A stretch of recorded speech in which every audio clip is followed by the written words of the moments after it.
Buenas tardes para todos y todas. Hoy iniciamos desde el Centro de Estudios para el Desarrollo Integral un ciclo de reflexiones en torno a la geopolítica y la era digital.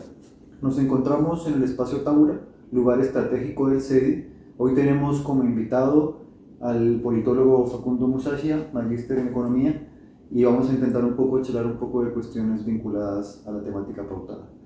Primero que todo, me gustaría que nos aclararas qué es el CEDI. Y depende del día. No, es una broma. En realidad el CEDI es un centro de estudio, digamos, para el desarrollo estratégico que tiene que pensar en cierto punto cómo fortalecer la democracia. Fortalecer la democracia no solamente es fortalecer estructuras políticas, es fortalecer las políticas públicas que construyan ciudadanía. Esto es muy importante tenerlo en cuenta, porque a veces cuando se habla de think tank, centro de estudios, ¿cuál es el objetivo del centro de estudio? Es la conformación de redes de poder para ciertos grupos, el beneficio de lobbies. Nosotros pensamos que, por lo menos lo que nos toca Argentina, un país en cierto punto semiperiférico, es pensar cómo fortalecemos esas políticas públicas dándole herramientas a los ciudadanos para que se desarrollen.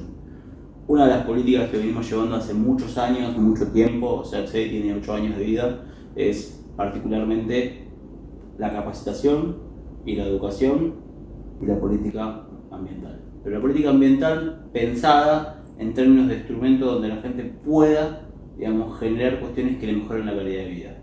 Nosotros pensamos que estamos en un contexto mundial de encarecimiento de los alimentos, estamos en un contexto de crisis ecológica, en un contexto de crisis de recursos hídricos y de contaminación, y venimos trabajando hace bastante tiempo las capacitaciones con respecto a eso y desarrollando una política de alimentos que es mediante la hidroponía.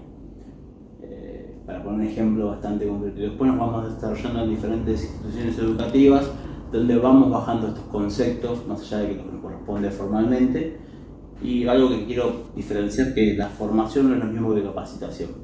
La capacitación es para una cuestión particular, con un objetivo claro y concreto en términos de solucionar alguna situación o enriquecer o dar herramientas a las personas para hacer otras cosas. La formación tiene que ver con formaciones de cuadros integrales académicos en términos de poder resolver de forma multidimensional ciertas situaciones que uno se encuentra en la realidad diaria. Bien, Facundo. Teniendo presente, digamos, que cuestiones que planteas desde lo estratégico, me gustaría un poco que aclaráramos el escenario geopolítico actual desde lo que se conoce como la multipolaridad. ¿Cuál es tu perspectiva al respecto y qué actores funcionan en este escenario multipolar? Primero, me parece que uno tiene que pensar la multipolaridad desde un pensamiento situado. Ese pensamiento situado tiene que ver con una mirada sociocultural, política, en términos de los fenómenos que suceden en el mundo.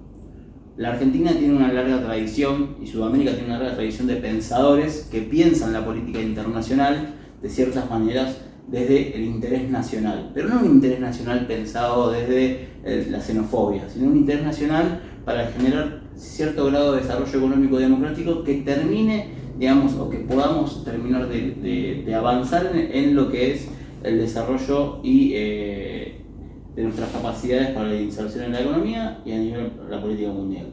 Nosotros somos todos economías inacabadas y en términos de desarrollo, por decirlo así. Hay una visión que siempre, por lo menos yo trato de plantearle a mis compatriotas y a los compañeros de diferentes lugares. Desde el peronismo en su momento, el general Perón planteó ciertas doctrinas con respecto a la política internacional, que tiene que ver primero el continentalismo, el universalismo. ¿Qué quiero decir con esto? Cuando uno habla de continentalismo habla de bloques continentales, ¿pero para qué? Para poder dialogar con otra cultura política que tiene más densidad que vos o más antigüedad que vos. No es lo mismo que Argentina se ponga a dialogar con Francia sola o con Estados Unidos que Brasil y Argentina dialoguen, o que la CAN dialogue con Estados Unidos que por ahí Colombia y Ecuador dialoguen por otro lado. Entonces, de esa situación, primero hay que pensarlo de esa forma. Creo que en este momento estamos en también un quiebre histórico muy importante.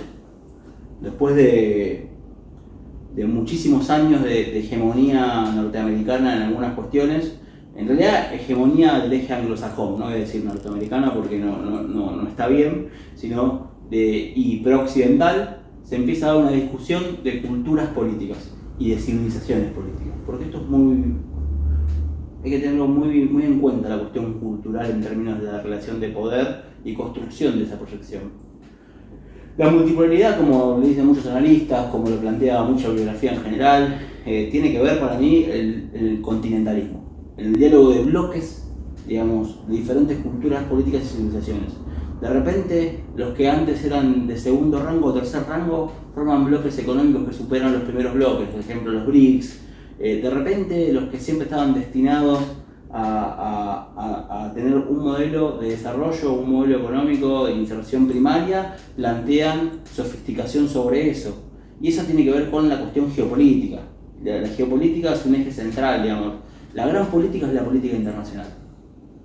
Todo lo demás es comarca, para decirlo así. Somos todos comarcas de centros de poderes. Y para poder cerrar esa pregunta y tenés un auge muy fuerte del centro neurológico de Asia y Europa, euroasiático, concretamente, Rusia, China, los mal llamados países vías de desarrollo, que en su momento eran los países no alineados. Eso fue un germen que pudo, si ves que está Sudáfrica, está la India, está China, está Rusia, que eran un bloque, digamos, como el BRICS, que no es un bloque formal, pero es un bloque geopolítico de poder. Bien. En este contexto actual estamos hablando de un momento muy particular para la democracia. En este año puntualmente hay 67 elecciones en donde la democracia está pasando un testeo de fuego, o si se quiere una prueba, para verificar si como régimen político opera bajo un escenario de lucha geopolítica, ¿no? Entonces tenemos diferentes actores, como bien lo acabas de decir, diferentes bloques continentales en disputa y diferentes zonas de influencia. En ese sentido, ¿cuáles son las ventajas o desventajas que plantea la multipolaridad, en este caso para América Latina? Primero, la democracia es un régimen occidental y está pensado como una cuestión que tiene que ver en concreto con una civilización política occidental. Que después se haya querido exportar la democracia liberal y la sociedad de mercado es otra cuestión. Porque la democracia en realidad siempre está en testeo, constantemente, porque las tensiones internas de las fuerzas políticas o de las fuerzas sociales dentro de los países, más allá de la geopolítica. Segundo, creo que hay otros modelos o modelos políticos de desarrollo que tienen que ver, ejemplo, que pueden ser autocracias, que pueden ser democracias mixtas, que pueden ser otro tipo de situación que responde a la cultura y al pensamiento situado de cada lugar. Digo, porque es erróneo pensar que, o monarquía, es erróneo pensar que si no hay democracia está mal. Es una anteojera ideológica muy fuerte que lleva a no entender al otro. Y no entender al otro lleva al conflicto. El conflicto lleva a la guerra, concretamente. Y en esa discusión es muy difícil por ahí hacer entender a un montón de individuos o de opciones de pensamiento o de poderes establecidos que su visión del mundo es la única. Piensan que es la única y no es la única.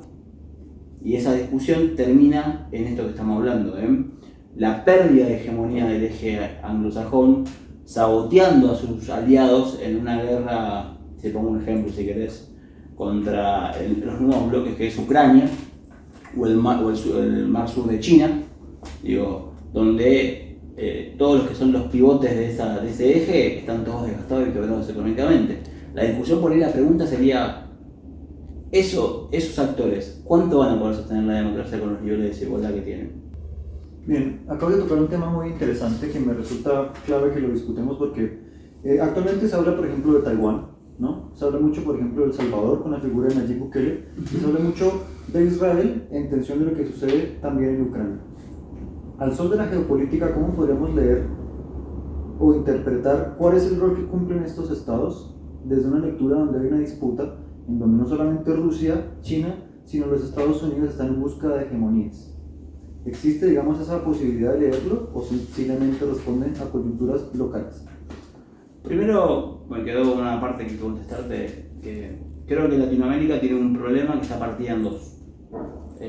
Todo lo que es América Central es el mar de 7 llaves de Estados Unidos, salvo por Cuba y alguna isla más, y es el mar anglosajón, esto hay que tenerlo en cuenta. Y cuando digo el mar anglosajón, hablo de la cuestión comercial, hablo de la cuestión geopolítica, hablo de la cuestión logística. Hay un triángulo que es del Cuerno de África, Cabo de Hornos hasta casi Barbados, que es lo que maneja la OTAN en términos de recorrido marítimo. Por ende, la discusión creo que es más sudamericana. México está dando una discusión, pero no puede salir de la encerrona que tiene como socio comercial principal de Estados Unidos. Está dando su discusión, pero más interna que geopolítica. Si vemos que México no juega tanto geopolíticamente, ¿se dieron cuenta? O sea, internamente sí, pero geopolíticamente no juega. ¿Qué hace? Sostiene el status quo, tiene buenas vinculaciones. Sudamérica, con la victoria de Lula, abre otro camino de discusión en términos de esos ejes. La Argentina siempre sigue siendo un catalizador de la región, para bien o para mal, digo, más allá de la elección que tengamos en este momento, por su idiosincrasia, por su forma de pensamiento. Y me parece que también hay una cuestión del eje anglosajón de pensar estados fallidos. Y eso tiene que ver los ejemplos que vos me estás dando. Cuando hablo de estado fallido, hablo de un estado que no cumple las condiciones para el desarrollo nacional, el desarrollo de las fuerzas productivas económicas y sociales. Ecuador puede ser un ejemplo de esto en este momento. La infiltración de las Fuerzas Armadas al conflicto del narcotráfico, el conflicto de la violencia interna y la destrucción de las capacidades de soberanía, habla de eso. Yo creo que El Salvador es un experimento, primero. Creo que Israel es un enclave, que es diferente. Y creo que Taiwán es un enclave también. Son dimensiones diferentes. El Salvador es uno de los países dolarizados, si no estoy equivocado. Criptomoneda, ¿no? Sí, una economía digital muy fuerte. Es, si quieres, un experimento de un Estado libertario, en un punto, con fuertes libertades económicas. Cuando hablamos de libertad económica estamos hablando en términos teóricos, porque cuando no hay reglas, el más fuerte en la selva es el que gana. Y con un fuerte Estado policial, más allá del conflicto interno violento que tenga. Digo, esas discusiones se van a seguir dando, y pensar que también Centroamérica viene de fragmentaciones históricas muy fuertes, de guerras muy fuertes y invasiones muy fuertes. Ahí hay una cuestión muy complicada. Israel ha logrado durante muchísimo tiempo el apoyo de todo Occidente en términos de su discusión con los árabes, o con parte de los árabes, no con todos, más que nada con la cuestión, con el eje palestino, contra Siria, contra Irán, digamos, como potencias regionales, y ha podido sostenerse en esa situación. Lo que sí ha perdido legitimidad porque está generando ciertas situaciones que la Corte Tribunal la califica de genocidio. Sudáfrica, por primera vez, Sudáfrica estoy hablando, Sudáfrica, el apartheid, no estoy hablando de un país cualquiera, el apartheid llevó a demanda a la Corte con cuestión de genocidio de Israel. Eso es un dato geopolítico no menor, porque eso no está porque Sudáfrica es linda y buena. Eso porque están jugando los rusos, están jugando los chinos, están jugando Irán. Taiwán está perdiendo mucho peso político. La política de China en términos de la ruta de la seda, del cinturón, digamos, oceánico también, y de la política de generar, digamos, vínculos comerciales y culturales. Esto es muy importante, y culturales. Los chinos no cierran cuestiones políticas y económicas si no hay una confianza. No la cierran como cualquiera. Se dan cuenta, están generando toda una infraestructura en África, reemplazando todas las potencias. Hay una pérdida de la influencia de Occidente muy fuerte en África.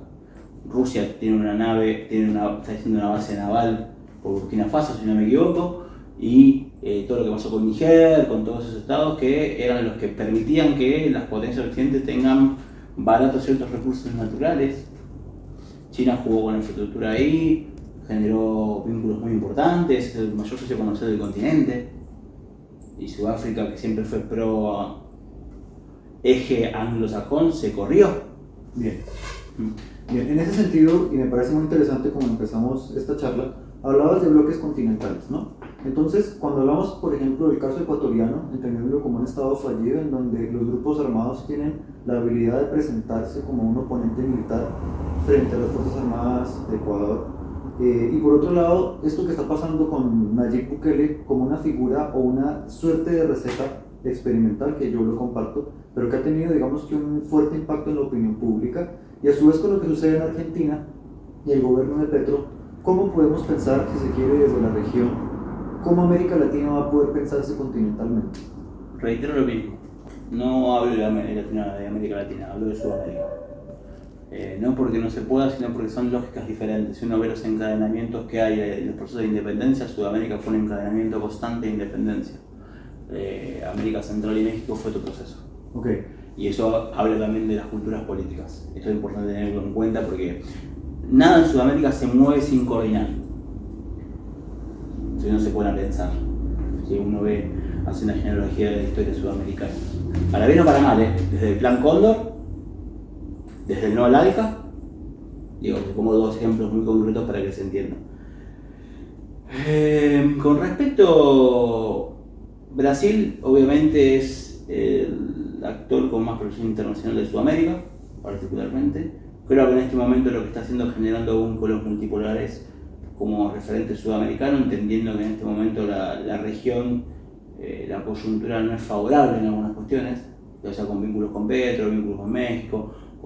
Con Argentina tiene siempre un vínculo estratégico, socio estratégico, pero pasa como pasó cuando estuvo Bolsonaro, cuando Alberto Fernández congeló el Mercosur, va a pasar lo mismo con Lula, lo va a ir ampliando comercialmente nada más, pero no políticamente, que es la esencia del Mercosur.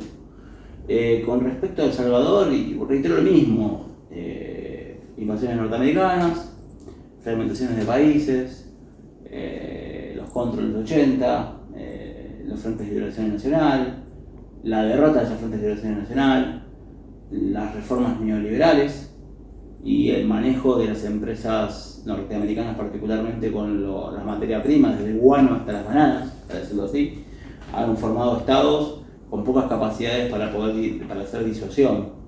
Digo, lo que pasa en El Salvador con los maras tiene que ver también en cierto punto con las cadenas de valores negro del mercado mundial, porque para que exista eso tiene que haber una demanda, no es solo por violencia. Bien. Es muy interesante pensar al calor de la digitalización cómo los nuevos centros geopolíticos tienen una política comercial, ¿no? Entonces, hablabas de China y de la expansión de la ruta de la seda, y esto está vinculado también a la extracción de determinados minerales críticos para la implementación de la tecnología. ¿De qué manera hubo, digamos que una suerte de acercamiento de China hacia América Latina y en especial en esta coyuntura hacia Argentina? ¿Cómo se puede pensar esa digamos que vinculación chino-argentina en este último tramo? Primero hay que pensar a China como una civilización política que tiene esquemas y segmentos de generación de política estratégica. Tiene una cancillería casi te diría muy superior a la inglesa en este momento, que es como la escuela en general de la política internacional. El vínculo con Sudamérica empieza en los 70 particularmente, mucho antes, pero los vínculos más formales, porque por el acuerdo con Estados Unidos vuelve al sistema internacional como mano de obra intensiva, pero vuelve para romper el esquema eje euroasiático, mirá que loco, URSS, China. A partir de eso me parece que China tomó una política de acercamiento en términos desde la óptica de los países no alineados, del movimiento de los países no alineados y de los países que eso es como un germen de todo lo que es el mundo multipolar. Los países no alineados son un germen de lo que después será el desarrollo de todo lo que es la cuestión multipolar, de los BRICS, del Mercosur, de la CAN, de un montón de cuestiones que tienen que ver con la discusión de los centros de poder tradicionales. China apuesta mucho por la relación con Argentina en términos primero geopolíticos, primero por dos cuestiones. Una es porque los dos sufrieron rupturas territoriales. ¿Qué sería esto? Pérdida de territorio. Taiwán, Malvinas, particularmente. Los dos sufrieron el dominio inglés, las guerras de los opios, la guerra del opio en China, bueno, en Argentina ya estuvimos hablando, y a la vez también por este germen. Digo, esto por ahí no se conoce mucho, pero Mao y Perón tuvieron mucha vinculación por correo. Yeah. Muchísima vinculación, pensando algunas cuestiones. Digo, hasta la geopolítica de los movimientos de los países no alineados. Y a partir de ahí se da esa situación.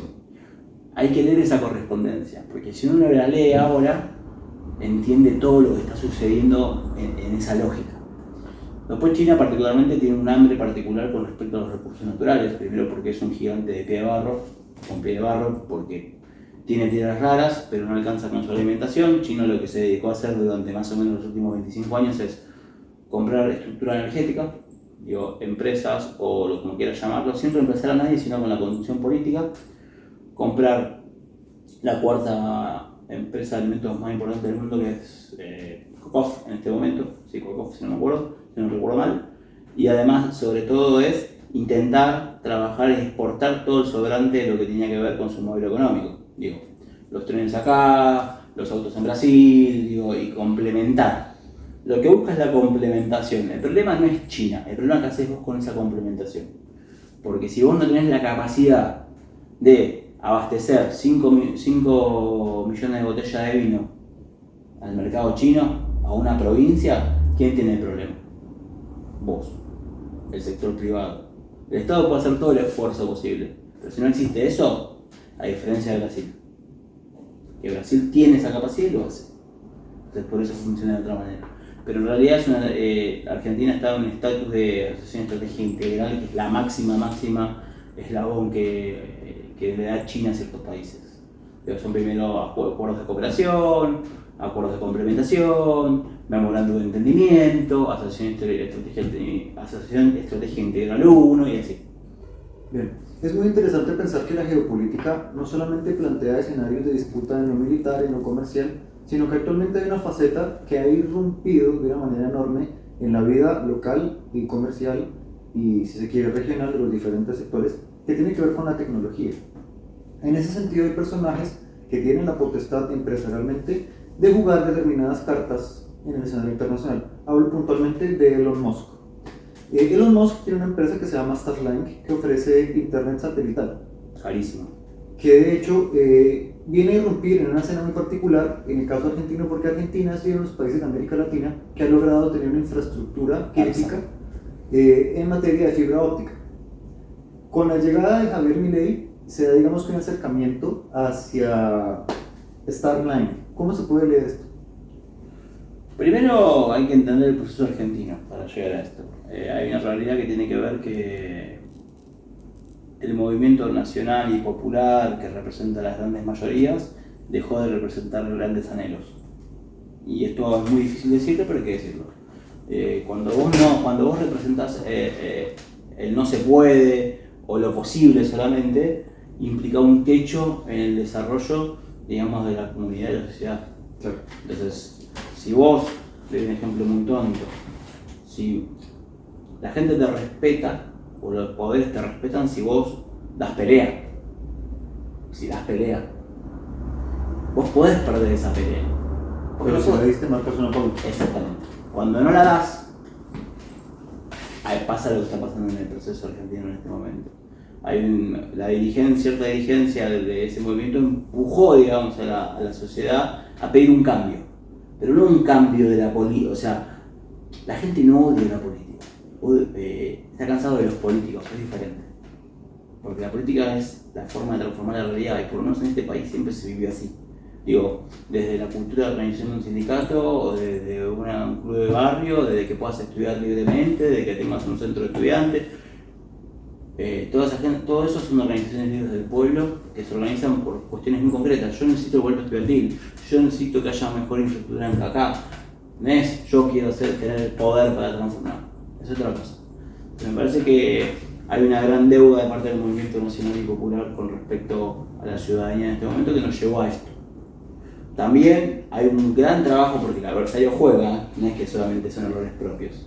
Hay un gran trabajo comunicacional y de psicopolítica muy fuerte, o sea, ya no es la biopolítica, sino la psicopolítica en términos de la generación de la posverdad, la generación de subjetividades nuevas, el dominio de la libertad.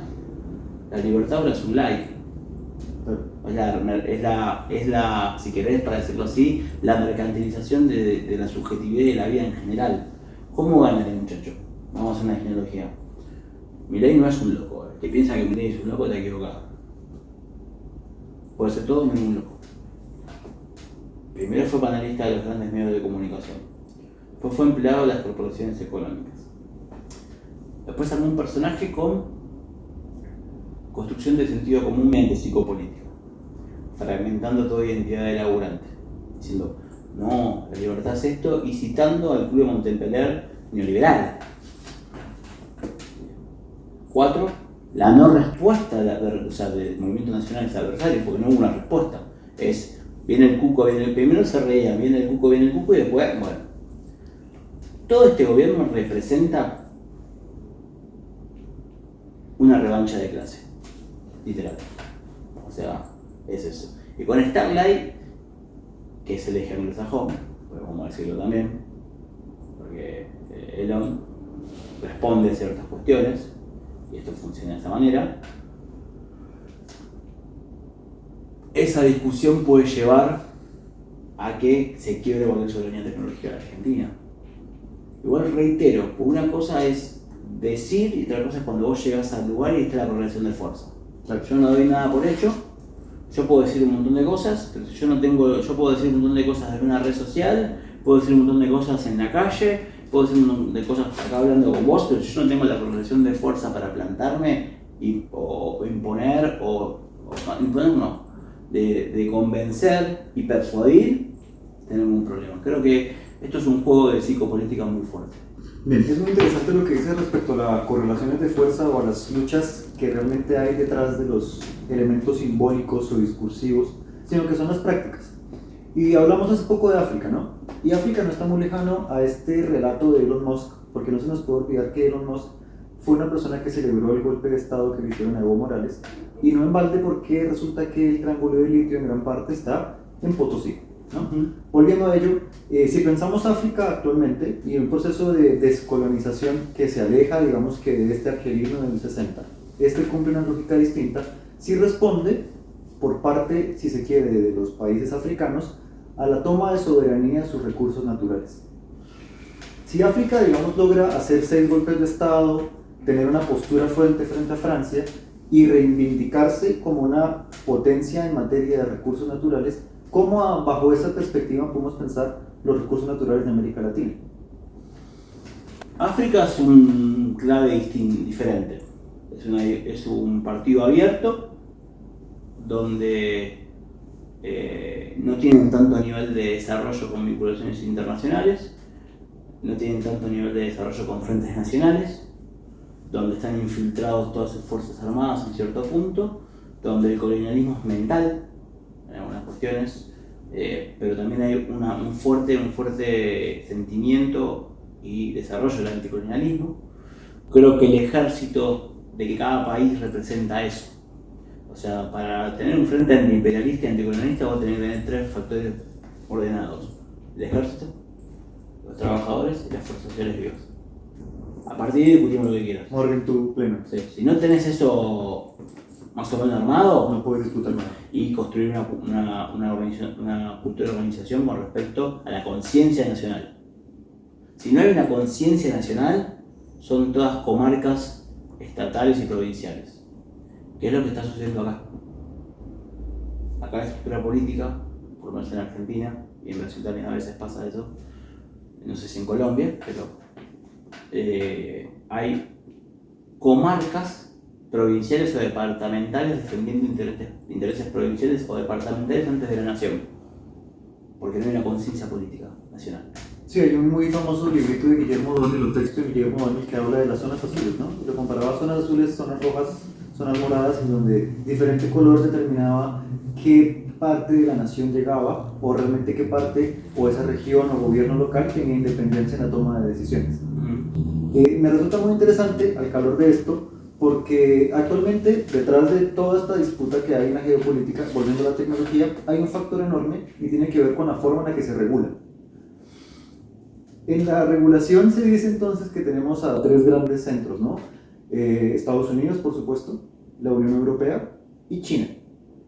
Y nosotros latinoamericanos estamos condenados, o digamos que es la lectura que se hace desde la regulación legislativa, a ser simples consumidores de tecnología. ¿Esto es así, o desde tu perspectiva crees que tenemos nosotros la capacidad de, primero, dejar esta faceta de ser consumidores para poder, digamos, que tener control sobre el avance de la digitalización? Es una pregunta compleja, porque tiene muchas aristas. Primero, un dato, no opinión. Hay un librito de Gustavo Giraudo que sacó Capital Intelectual, que habla sobre China y sobre el proceso de transformación tecnológica de China y las patentes. China registra más patentes en este momento que la Unión Europea y Estados Unidos. Y da una discusión en los foros internacionales sobre lo que se llama la tecnología en cierto punto nativa, el desarrollo tecnológico propio, porque cada desarrollo tecnológico, si vos tenés una partícula o un insumo de tal lado, tenés que pagar la patente de ese insumo. Claro. Bueno, China está dando esa discusión y la va ganando en términos de algunas cuestiones con respecto a innovaciones propias. ejemplo, WeChat. El WeChat es un sistema de gestión social, de relacionamiento de comunidad, de pago, los chinos hacen todo con eso. Después, la capacidad existe, hay una capacidad instalada, tanto Brasil y Argentina tienen una... O sea, Argentina es uno de los 8 estados que desarrolló política nuclear. Punto. Es decir, que es falta de voluntad política en el eventual caso de no querer hacer una regulación. Más que falta de voluntad política, es falta de correlación de fuerza.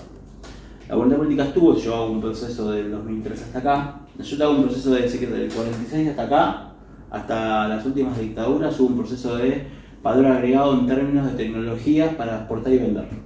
La Argentina, con la cuestión, para decirlo así, de bioalimentos, es en punta. Todo el desarrollo de semillas, toda la tecnificación del campo, todo eso en punta. La cuestión del CONICET como desarrollo de patentes propias, también.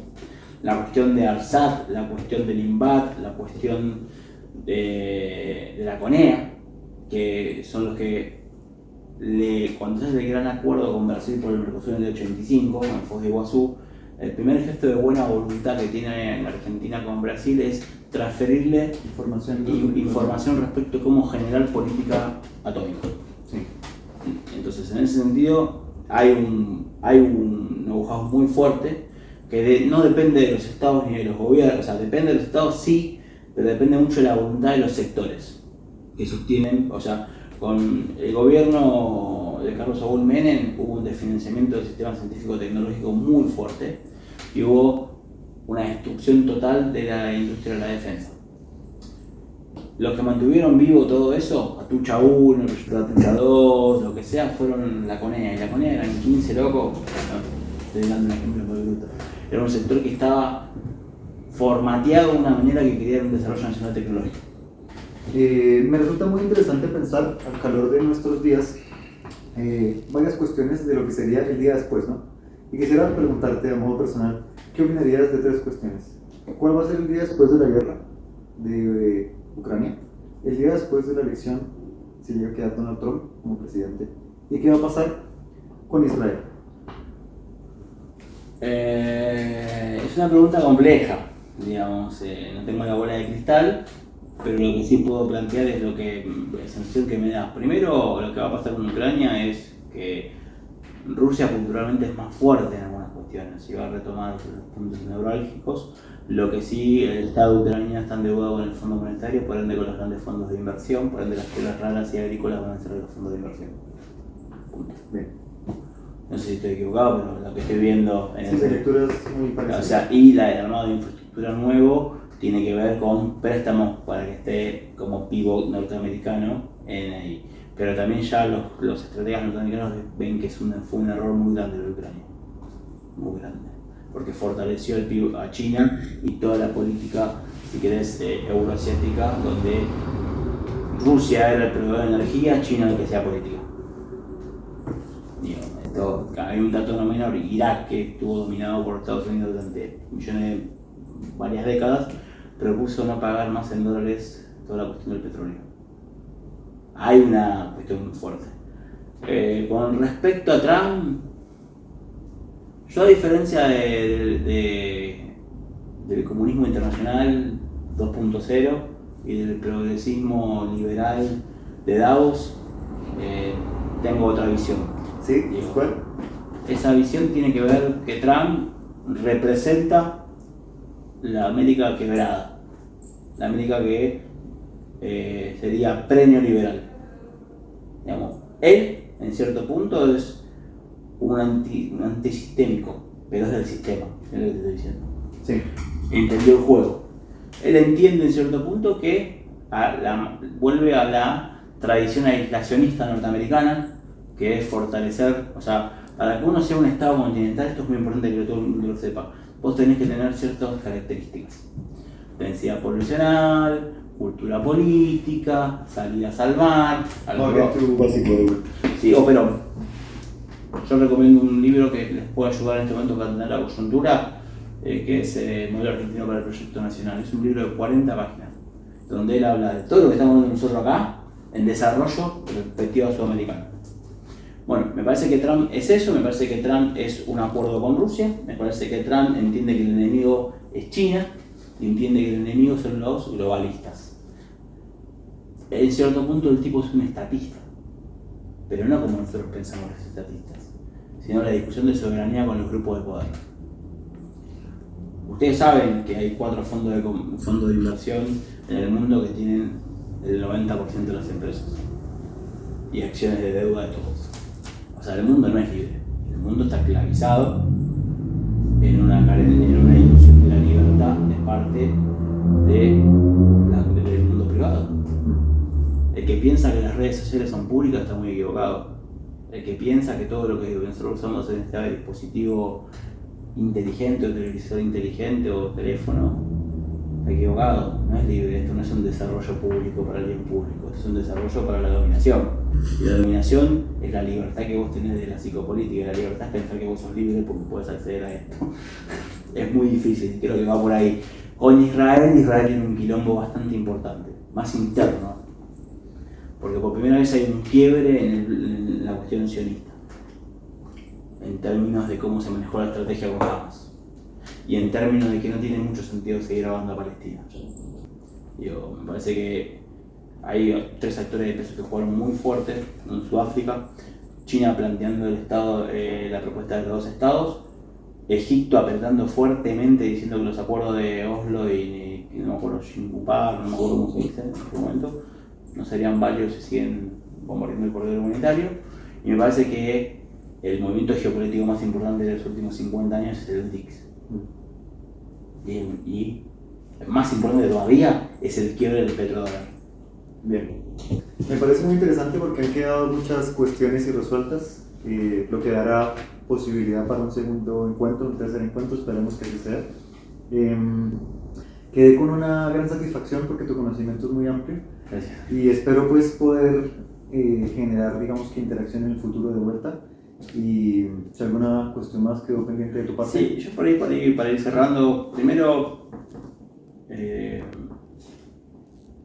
la política o la gran política es la política internacional y es muy simple, no hay que ser muy estudioso ni nada, sino es entender, digamos, la naturaleza humana, de qué defiendo, qué no tengo, de dónde voy, hacia dónde voy.